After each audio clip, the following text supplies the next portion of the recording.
अल्लाह पर भरोसा करो, क्योंकि उसके सुपुर्द जो काम किया जाए वो उसके लिए काफ़ी है।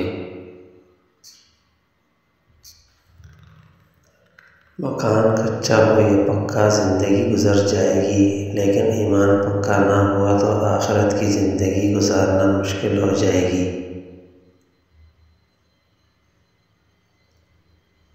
जब तुम किसी शख्स को उसकी दौलत की वजह से इज़्ज़त देने लगो तो समझ लेना तुमने अपना ईमान खो दिया।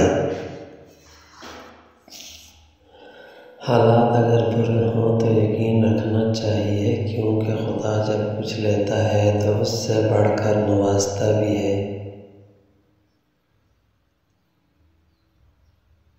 मुश्किल वक़्त में हमेशा दुआ मांगा करो, क्योंकि जहाँ इंसान का हौसला ख़त्म होता है वहाँ से अल्लाह की रहमत शुरू होती है।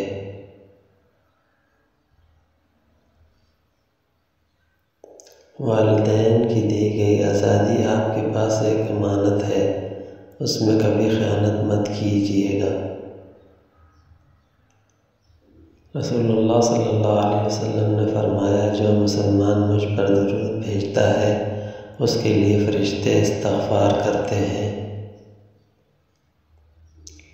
जो शख़्स तुम्हारे खून में से ना हो मगर फिर भी तुमको इज़्ज़त दे और प्यार दे तो बेशक वो तुम्हारे लिए बेहतरीन रिश्ता है। जिस इंसान में ज़ाती सिफ़ात ना हो वो अपने लिबास से लेकर अपने मकान तक अपनी हर शय की तारीफ़ चाहता है। ज़लज़ले से जिस तरह भाग कर लोग अपने घरों और दफ्तरों से निकलते हैं, इस तरह अगर अज़ान की आवाज़ सुनकर निकलें तो ज़लज़ले ही ना आए।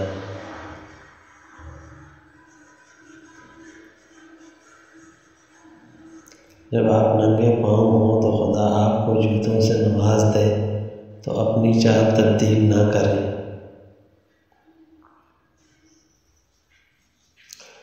इन घरों में औरतें खामोश और मर्द फैसले करते हैं, उन घरों में बरकतें राज करती हैं।